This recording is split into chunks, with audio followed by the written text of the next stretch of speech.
हम शादी कब कर रहे हैं? कोई ट्रैफिक में ये बातें पूछता है क्या? पहली बार तुमने मुझे सिगरेट के साथ देखा। जिस लड़की ने सगाई तोड़ी उसी का मंडप सजाया। लो शुगर होने के बावजूद मुझसे इतना प्यार किया। हमारी लव स्टोरी तो सबसे बहुत अलग है। समझ गया। घर आके मेरा हाथ मांगो। इतनी जल्दबाजी ठीक नहीं है। करेक्ट। ऐसे मामलों में फैसले सोच समझ कर करने चाहिए। आज सोचो और कल आ जाओ। बहुत टाइम दे दिया सुबलक्ष्मी। समीरा। ओके समीरा जी। तुम अब तक आए क्यों नहीं? ट्रैफिक में फंसा हूँ और 2 घंटे लगेंगे। पापा से कहो अपने दामाद का इंतजार करें। ओके। बस पहुंच रहा हूँ। हेलो। शॉक लगा क्या सुबलक्ष्मी जी? इरिटेट मत करो बनी जी। ठीक है इरिटेट नहीं करता तुम्हारे पापा से। पहले ही लो शुगर का लोचा है। मिठाई मत खाओ। मेरे मम्मी पापा ऐसे ही बात करते हैं। ओह, तो ये है वो। मेरी हालत उस चूहे जैसी थी जो शेर की गुफा में साइट सीइंग करने जाता है। मैंने अपने दोस्त से कहा कि उसकी बेटी का रिश्ता इससे तोड़ दे और मैं इसे अपनी बेटी दूं। समीरा आपकी बेटी है पता नहीं था। पता होता तो यहाँ नहीं आते, यही ना? बनी बहुत अच्छा लड़का है पापा। पिता का कर्ज उतारने के लिए इसने सारी प्रॉपर्टी बेच दी। ऐसी बेवकूफी से इम्प्रेस होने की कोई जरूरत नहीं। मैं ही नहीं, पल्लवी भी इससे शादी करना चाहती थी। मैंने नहीं सोचा था कि ये जनरेशन इतनी नासमझ होगी। इंसान पैसा कमाने के लिए ही बना है। महंगी गाड़ी खरीदनी चाहिए, ऐशो आराम की चीजें होनी चाहिए, रहने के लिए ऐसा बड़ा सा एक घर होना चाहिए और बात करने के लिए ऐसी दीवारें भी होनी चाहिए।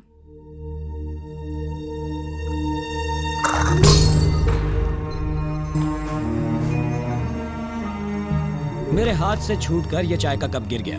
अपनी माँ से कहो कि इसे साफ कर दे। तुम क्या कह रहे थे? आपको बनी क्यों नहीं पसंद है पापा? मैं समझ नहीं पा रही। लड़का जवानी में दारू पिए, सिगरेट फूंके या ड्रग्स ले, मुझे कोई प्रॉब्लम नहीं। हम उसे रिहैबिलिटेशन सेंटर भेजकर उसका इलाज करवा लेंगे। लेकिन इस लड़के की बीमारी का कोई इलाज नहीं है। कौन सी बीमारी? अच्छा बनकर भलाई करने की बीमारी। ऐसे लोग अपना सब कुछ दान करके जिंदगी भर फकीरों की तरह रहते हैं। समीरा वैसे ही बहुत प्रॉब्लम्स है। तुम्हारे पापा से बहस नहीं करना चाहता। तुम मुझे चाहती हो तो मेरे साथ चलो। मैं तुम्हें इसी वक्त अपने साथ ले जाऊंगा। शाबाश। तुम्हारे पिता के मरने के बाद भी कोई उनके बारे में कुछ नहीं कह सकता और तुम मेरे सामने ही मेरी बेटी को ले जाने की बात कर रहे हो। क्या यही है तुम्हारी वैल्यूज? तुम सिर्फ ढोंग करते हो। तुम शायद नहीं जानते, तुम्हारा बाप एक बहुत बड़ा चीटर था। उस वक्त अगर हाथ में चाकू होता तो इसका खून करके शमशान पहुंचा देता और खुद जेल की सलाखों के पीछे होता। मेरा बाप नहीं, मेरे पिता का ही है। अगली बार उनका नाम लेने से पहले 2 बार सोचिएगा।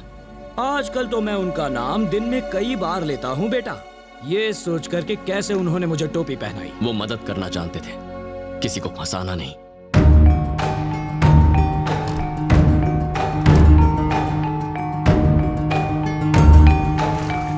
मोहन कुमार मिश्रा बिना प्रूफ के बात नहीं करता। ये प्रॉपर्टी तुम्हारे पिता ने ही मुझे बेची थी। तब इसकी कीमत 10 करोड़ थी, आज 30 करोड़ है। लेकिन इससे जुड़े बाकी सारे पेपर्स देवराज नाम के एक आदमी के पास है, जिसने वहाँ अपना बोर्ड लगाकर उस जमीन पर कब्जा कर लिया है। जब तक मैं तुम्हारे पिता से इस बारे में बात करने पहुँचता, वो इस दुनिया से चले गए। तुम इन पेपर्स को रखकर मुझे मेरे पैसे लौटा दोगे, ये सोचकर मैं तुम्हारे घर आया था। एक ऐसा आदमी जिसे अपने सगे बाप की मौत से ज्यादा फ्लाइट रेट जरूरी थे, वो मेरे पिता के मरने के बाद मेरे घर क्यों आया, मुझे सलाह क्यों दी, यह अब मेरी समझ में आया। उस वक्त तुमने हरिश्चंद्र की तरह अपनी सारी प्रॉपर्टी लोगों में बांट दी और वो बेकार के शेयर्स रख लिए। अब तुम ही बताओ, मुझे ऐसी जमीन बेचने वाले तुम्हारे पिता महान हैं या अब तक इस बारे में जिक्र तक नहीं करने वाला मैं महान हूँ? जाओ और जाकर शादियां अरेंज करवाओ और चिल्लर कमाओ। वैल्यूज पर प्रवचन देने की कोई जरूरत नहीं। तुमने इतना सब कुछ ये सोचकर किया कि तुम्हारे पिता को कोई गालियां ना दे। अब मैं गालियां दे रहा हूँ, क्या करोगे तुम? लौटाओगे मेरा पैसा? लौटाओगे क्या? पैसा नहीं दे सकता, पर वो प्रॉपर्टी पेपर्स ला कर दूंगा सर। तुम मुझे पेपर्स ला कर दोगे? जानते हो वो पेपर्स किसके पास हैं? देवराज ठाकुर। वो मेरी तरह शरीफ आदमी नहीं जो तुमसे प्यार से बात करेगा। उसका दूसरा नाम ही दहशत है। आसपास के 21 गांवों में उसी का राज चलता है।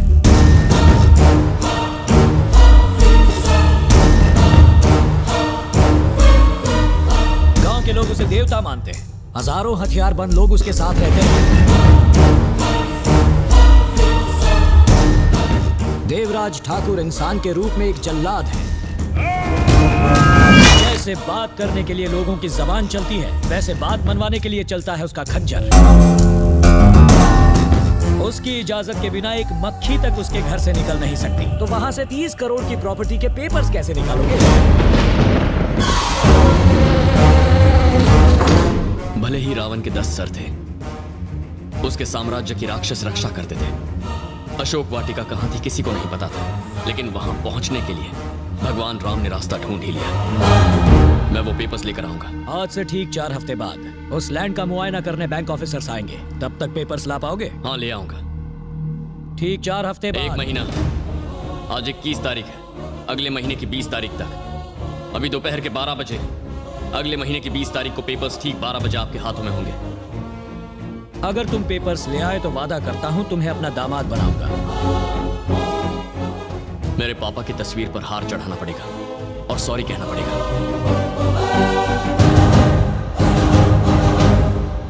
हो सकता है आपको छोटा मुंह बड़ी बात लगे, लेकिन पत्नी का दिल जीतने के लिए कप तोड़ने से कुछ नहीं होता, दीवार तोड़नी पड़ती है।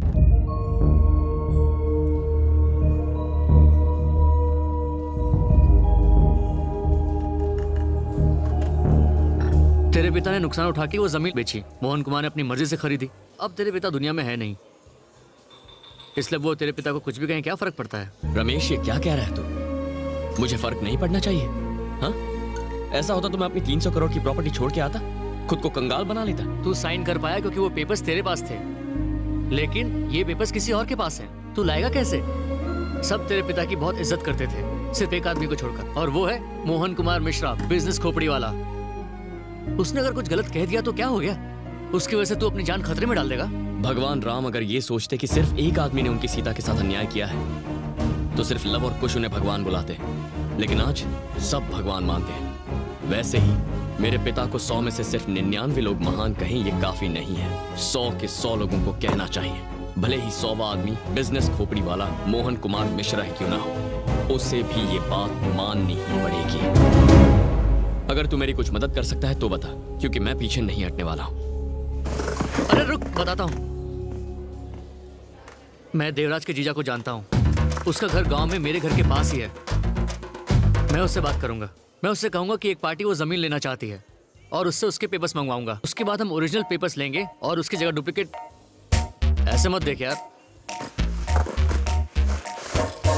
ये डुप्लीकेट पेपर्स ओरिजिनल पेपर्स की जगह पर रख देंगे। तू चीटिंग करवाएगा मुझसे? करेक्ट सर, हमें किसी मीटिंग या इस चीटिंग की अरे तुम रुको।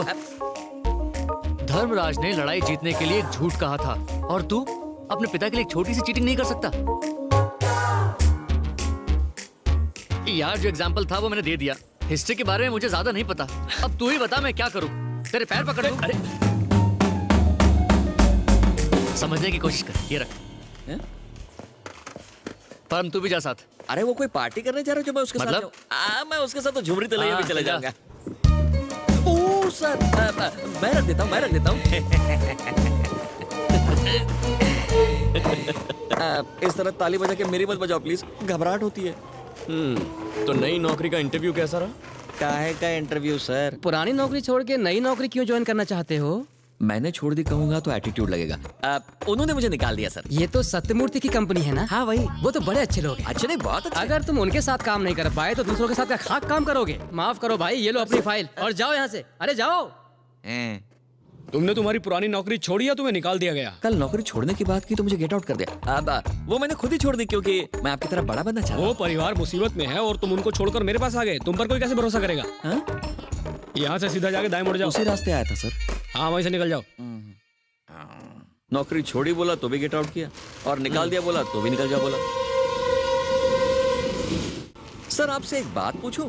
पल्लवी की शादी कराने ऊटी गए थे, समीरा से शादी करने के लिए वो गांव का नाम क्या है? रेडीरापट्टी। कौन सी रागपट्टी? होगा यार कुछ। हाँ ठीक है, अभी पटरी से मत उतरो। हम लोग देश के बाहर क्यों नहीं निकल जाते? तुम्हें देखते वीजा कैंसिल कर देंगे। क्या मिर्ची लगी क्या? एक मछली को प्यास, नौकर को मालिक की गद्दे पे नींद, और मुझ जैसे को मिर्ची लग के भी लग नहीं सकती। मजाक में 4 स्टेशन निकल गए। Very good realisation. ट्यून मस्त है ना? बकवास है। चेंज करूं? हाँ? बस करो। स्टॉप करो। सो जा। पक्का स्टॉप। सो जा।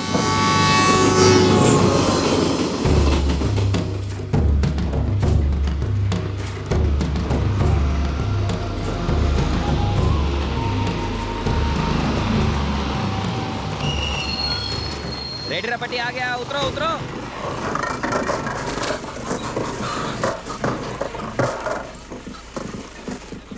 उतरो उतरो। ये सड़क बहुत कड़क है सर, गांव जाती है सीधे हॉस्पिटल। परम, दम घुट गया यार, क्या सफर था। ये इंग्लिश वाला सफर था। रास्ते के बीच इतना बड़ा ये तो सर्किट है। हैं? मुझे मारने के लिए इतना बड़ा लकड़ा?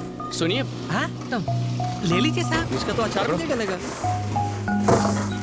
ये लोग सिग्नल पर नहीं रुकते, इसको देख के क्या रुकने वाले हैं? हो सकता है 100 में से 99 ना रुके, पर कोई एक तो रुकेगा। यही काफी है। एक्सीडेंट से सिर्फ कार, बस, बाइक को नुकसान नहीं पहुंचता, पूरा परिवार तबाह हो जाता है। सड़क के बीच में एक बाम्बू पे लाल कपड़ा लगा दिया, कब तक टिकेगा ये?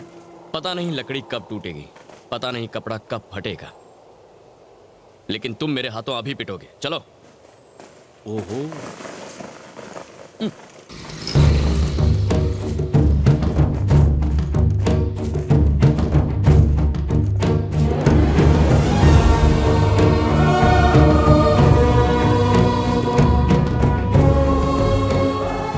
दोनों घर तो दिखने में बिल्कुल सेम है। देवराज का घर कौन सा है और उसके जीजा का कौन सा? उस दिन तेरे दोस्त ने कहा कि देवराज के जीजा के घर का नंबर 6 है। ये रहा नंबर 6। चल। सर, उस दिन जब हम शादी में जा रहे थे, आपके दोस्त ने दुल्हन का नाम नहीं बताया था, तो उसने आपको धोखा दिया। उसे आपका गांव में आना पसंद नहीं था, इसीलिए मुझे लगता है सब उल्टा है। उसके घर का नंबर 9 है, 6 नहीं। आर यू श्योर परम? अब ये देखो। बारिश गिरी और ऊपर वाले ने मेरी बात साबित करी। तुम्हारी अरे rhyming इतना और सोचेंगे तो timing की अंदर तो कैसे मैं- पहुंचेंगे? चल चल अंदर चलते, चल चल चल, बारिश गिर रही है।